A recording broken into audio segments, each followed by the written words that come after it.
Hello.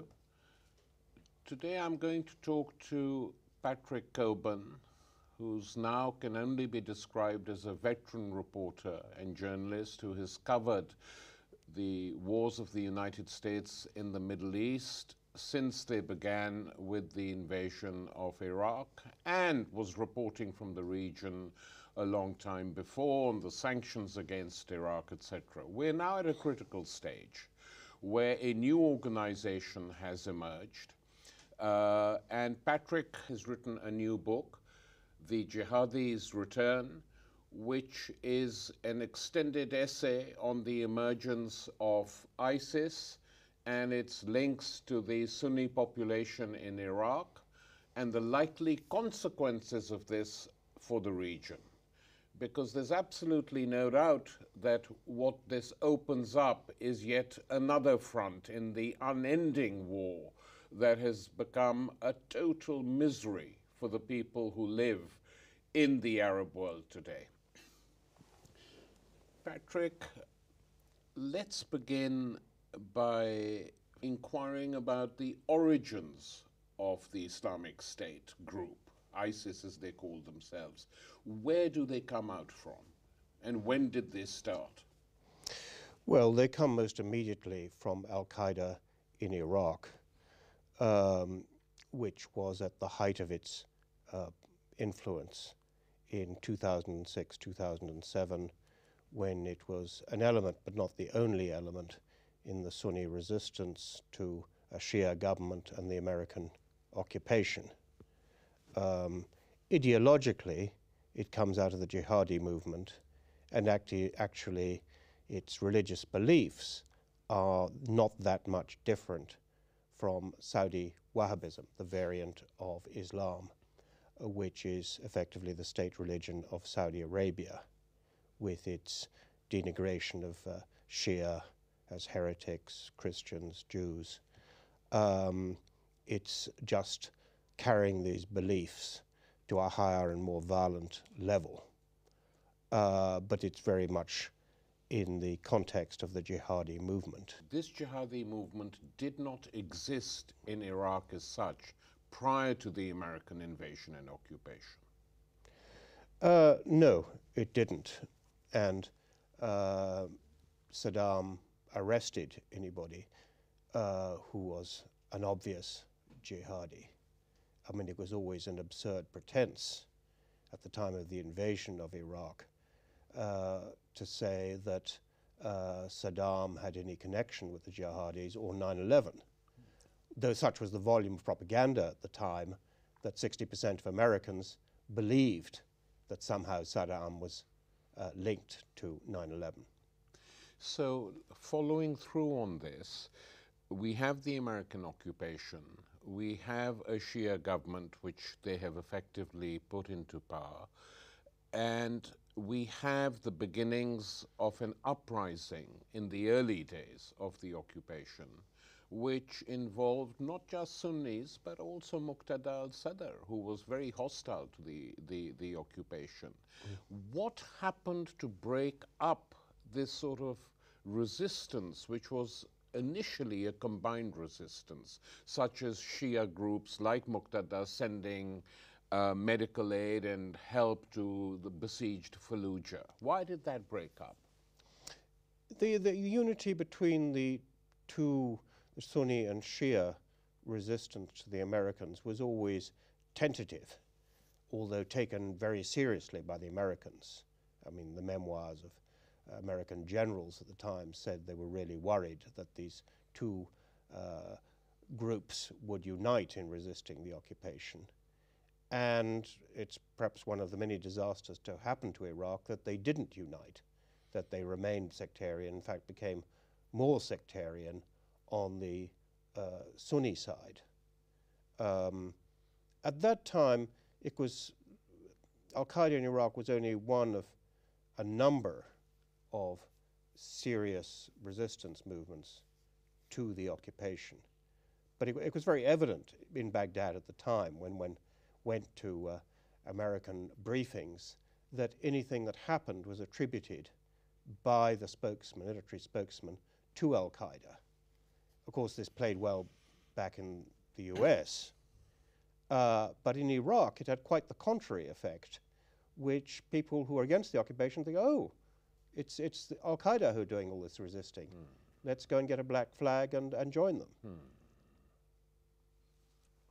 If we come down to the speed with which this particular organization swept through parts of Iraq, which you yourself talk about in the book, how do you explain the total collapse of the Iraqi army, Patrick? Is it in that sense not too much different from the army created by the West in Afghanistan? The fact that they are not prepared to fight and die for the United States. Yeah, and even more so. I mean, I think this is, it's difficult to think of another example in history where there were 350,000 men in the Iraqi army. They'd spent $41.6 billion on this army over the last 3 years. But it disintegrated because of an attack by maybe a couple of thousand people in Mosul. Why did it happen? Well, the army was rather extraordinary. I mean, a four-star Iraqi general I was talking to, who had been forcibly retired, said the beginning of the disaster was that the Americans, when they set it up, insisted that supplies and things like that should be outsourced, privatized. So immediately, a colonel of a battalion nominally of 600 men would get money for 600 men. In fact, there were only 200 men in it, and would pocket the difference, which was spread out among the officers.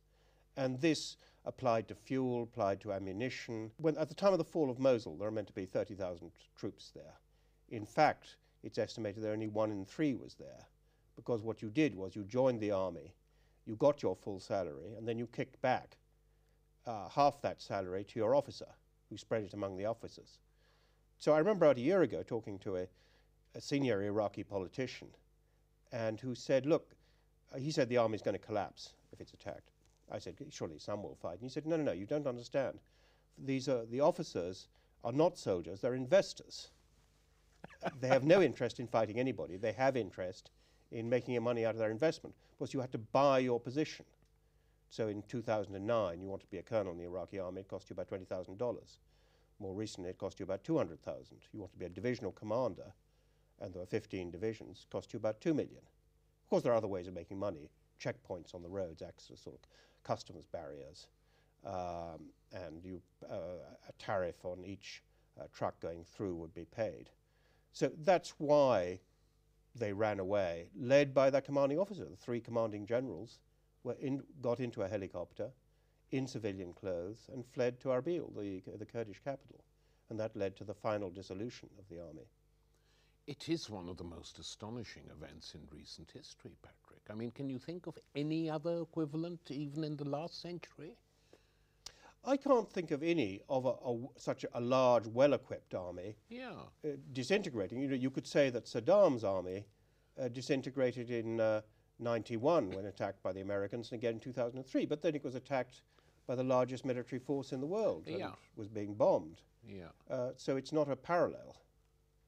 I think it also, of course, shows that ISIS was quite effective in spreading terror through social media, by films of it decapitating Shia captives. So the soldiers were terrified of ISIS, and also the whole Sunni community. About 20% of Iraqis, maybe 6 million in the Sunni provinces, were alienated by the Nouri al-Maliki's regime. They were persecuted, they couldn't get jobs, collective punishment, young men in villages around Fallujah. Sometimes there aren't many young men, but they're all in jail. And some were on death row, going to be executed for crimes which somebody had already been executed for. So it was completely arbitrary. So not surprisingly, to this day, and it's one of the reasons that ISIS still has support, that for all its bloodthirstiness for a lot of the Sunni community, it's better than the Iraqi army and the Iraqi Shia militias coming back. I mean, this is something which, apart from yourself and possibly one other journalist in the entire Western media, is not being reported at all, that however violent and brutal this group seems and is, it does have some support amongst the population. Yes, it has a number of different kinds of support. It has support of the alienated Sunni community in Iraq and also in Syria, that at least they're victors. After all, these people have been defeated. They were defeated in 91 by the Americans. They're defeated again in 2003. They're marginalized, persecuted. So victory is important to them. I think also they appeal to jobless young men. I mean, sometimes referred to as the underclass, but actually just the poor young men. Poor unemployed. Poor unemployed young men with nothing in front of them, that this does have an appeal for them. And the alternative is pretty bad. I mean, the few successful counterattacks made primarily by the Shia and Kurdish militias, that they've immediately driven out the Sunni from areas where ISIS had driven out the Shia. So from the Sunni point of view, they don't have much alternative but to stick with ISIS.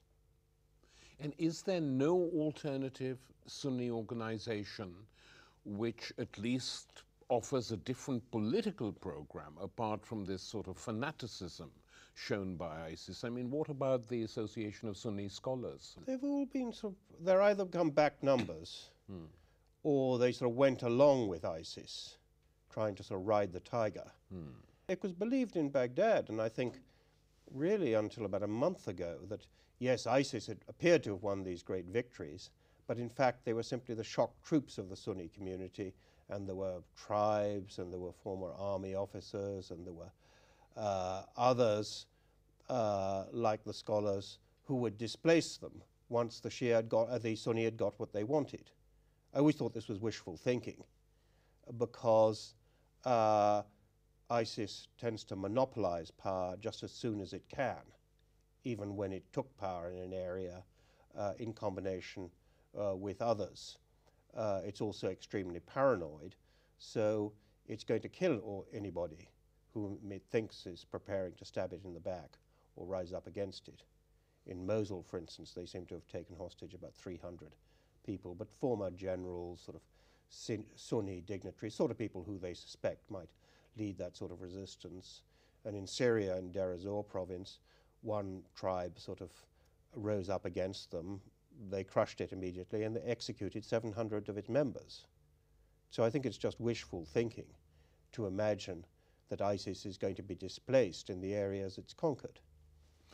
Let's come to the next point. I mean, a lot of people have speculated that the Saudis, in some form or the other, if not the government directly, people close to the government in Saudi Arabia, were responsible for partially creating, helping, and funding this force as a sort of proto-Saudi intervention against Shia domination in Iraq after the occupation. To what extent is this true, if at all? There's some truth in it, but you know, one should avoid a conspiracy theory that the Saudis are the sort of the master who moves the pawns on the board, which is sometimes believed in parts of the Middle East. The Saudis have always been behind the jihadi movement in general, above all abroad, not within Saudi Arabia. And generally, they will support those who oppose Shia governments and don't really distinguish, or didn't really distinguish, who they were supporting. But it's also pretty clear that a lot of their support did go to ISIS, did go to other groups like Jabhat al-Nusra. This was often through private donors, not just Saudi Arabia, but Kuwait and Qatar and Turkey. That the US and Britain would distinguish between the moderate Syrian opposition in this corner and the jihadi extreme opposition in the other corner. But actually the two were together. I mean, there was a report this very week by a research organization itemizing various weapons in the hands of ISIS that appear to have been supplied by Saudi Arabia last year to supposedly moderate Syrian opposition, but were immediately transferred because the gap between the two is much more limited than you'd imagine. Yeah. And there's a report in the newspapers today, as we speak, that Stephen Sotloff was sold to ISIS by a supposedly moderate Syrian organization who captured him. Yes, his family is saying this. And it's also interesting that immediately American spokesmen saying, no, no, no, that didn't happen, because they can see how far this undermines what may be their policy to be announced today by Obama of building up a moderate opposition, a third force, which is going to supposedly fight Assad and fight ISIS simultaneously. It's pure fantasy. It's fantasy, but it might, I mean, in that form. But I mean, it's interesting that the commanding general of the Free Syrian Army says that the Free Syrian Army commanders still in Syria now get their orders directly from the Americans. He said he and the other officers in Turkey were meant to be the headquarters and the leaders of the Free Syrian Army. He says, I think it's 16 commanders in northern Syria and some other about 60 of smaller groups in the south now get their equipment, advice and instructions directly from the Americans. But Patrick, this again is pretty astonishing, that here we had, not so long ago, the entire Western world, led by the United States, determined to get rid of Assad, arming all these people. And as you pointed out, arms flowing from one group to the other in the battle against Assad. And now we are facing a situation where the United States might actually be bombing ISIS sites inside Syria. Is this possible? Well, I think so. I think they've gone so far down this road to suggesting this that I think that it'll certainly happen at some point. One of the strengths of ISIS is being able to operate in Iraq and Syria. At the same time. At the same time. And in fact, its potential constituency in Syria is bigger than Iraq, because only 20% of Iraqis are Sunni Arabs, and 60% of Syrians are Sunni Arabs. So potentially they could dominate the Syrian opposition, and not all, of course, Syrian Sunni Arabs support the opposition. Quite a lot support the government. But they could have a far bigger reach there. And they're still expanding. I mean, they're 30 miles from Aleppo. They inflicted some of the biggest defeats, in fact, the biggest defeats, which the Syrian army has suffered in 3 years, were inflicted in Raqqa province within the last month by ISIS. Okay, now let's come to the third factor in the situation, not discussed seriously, but often referred to, is that the Kurdish parties in Syria and in Iraq are clearly opposed to all this and are fighting ISIS as best they can. The Kurds in Syria are under siege from them. The Kurds in Iraq are determined to fight them. To what extent is this effective, and why was the Peshmerga in Iraq not capable of dealing with them in a tougher way at the very beginning? I think probably the reputation of the Peshmerga in Iraq was exaggerated anyway. They haven't fought anybody apart from their own civil war, and that was in the 90s for many years. They were always good at mountain ambushes and at public relations, but otherwise it was always a bit exaggerated. I mean, maybe not their fault, they were fighting Saddam's enormous army, but that was exaggerated.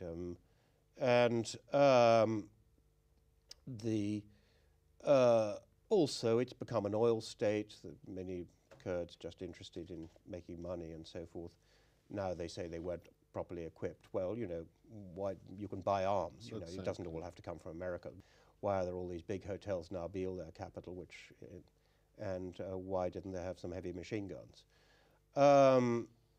So they also have got a 600-mile border to defend. And also they took advantage of the fall of Mosul to extend their territories into territories disputed with the Arabs. And in these areas, this made the Arabs in these mixed areas much more anti-Kurdish than they had previously. Right. So there was an acceptability to what ISIS did in advancing among the Arabs. And one of the many toxic effects of this is that the populations are now separating. First of all, the Yazidis and the Kurds and others fled, and now the Sunni Arabs are fleeing these areas to avoid revenge attacks. And what about the Syrian Kurds? Well, different, because they're 10% of the population in Syria. They're in enclaves, mostly in the northeast and the north. And Assad has given them autonomy, this is true? Not quite, but they've sort of withdrawn, those sort of opportunistic withdrawal, because he knows that they will ISIS is going to attack them, and the opposition. And actually, you know, the people who are attacking them are not just ISIS, but Jabhat al-Nusra and all the other opposition groups suddenly come together to attack the Kurds in these areas. I mean, it also undermines the idea that there's a moderate opposition and a jihadi opposition, that the Free Syrian Army and all these others come to attack the Kurds. The Kurds there are the power that is dominant among them is the PKK, which is basically the Turkish. Kurdish opposition. But they are much more effective fighters than the Iraqi Peshmerga. In fact, they rescued quite a lot of the Yazidis in Sinjar, in western Kurdistan. The Syrian Kurds did? The Syrian Kurds, yeah. Somewhat to the embarrassment of Erbil. So, coming to the key thing now, you've written that the Sykes-Picot agreement is probably finally finished. This was the agreement after the First World War, whereby Ottoman lands in the Arab world were divided up between France and Britain. But Patrick, you may be right. I mean, in 2006, I felt that there was no future for Iraq as a state because of what had happened, and you'd probably have a Shia state and a pro-Saudi Sunni state and a Kurdish state. Do you think this is going to happen now, in some shape or form, over the next 5 years? In some shape, but not exactly. You know, I don't think map makers are going to sort of have the borders of their new states there. But I think you'll effectively have 3 sovereign states in Iraq. And you do have that already. I mean, you're a Shia in Baghdad, or if I'm in Baghdad, I can't go an hour north of Baghdad without having my head chopped off. Likewise, a Kurd in the north, and likewise, you know, any Sunni who tries to come through any checkpoint into Baghdad or into Kurdistan is like to be arrested. Well, you've been visiting Baghdad for years, Patrick. Are you telling me that effectively there are ethnic borders now in Baghdad and you can't move from one part of the city to the other? No, between Baghdad and the rest of Iraq, you can't. Right. I mean, there are Sunni parts of Baghdad, but you had a sectarian civil war, 2006 to 7, in which the Sunni basically lost. So they have quite small enclaves in Baghdad. There aren't many mixed areas left. The Shia dominate the city. Now these Sunni areas could rise up, but they're also vulnerable to counterattack from the Shia majority. There could be a battle for Baghdad, but the Sunni in the city are likely to lose it, which is one of the reasons why they're terrified. And there's a Kurdish population in Baghdad too, let's not forget. Yes, but a lot of them are have melded into the local population. Intermarriages? Intermarriages, a lot are Shia, unlike those in further north who are Sunni.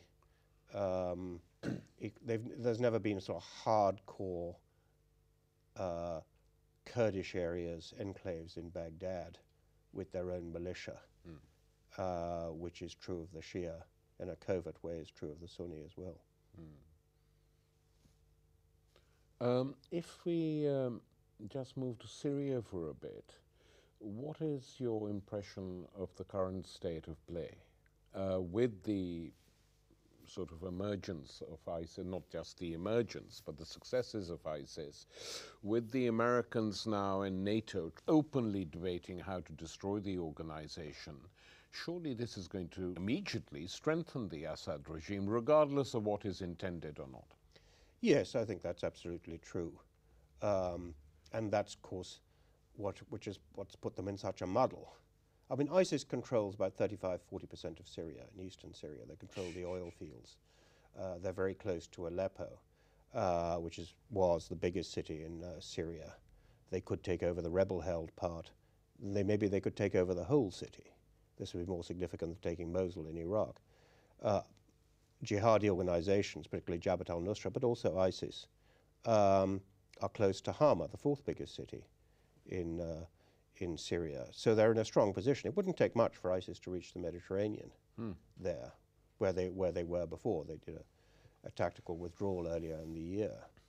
So it's rather an extraordinary situation that there you have America and the Westerners and powers saying, we're going to intervene against ISIS, but we're not going to do anything to help Assad.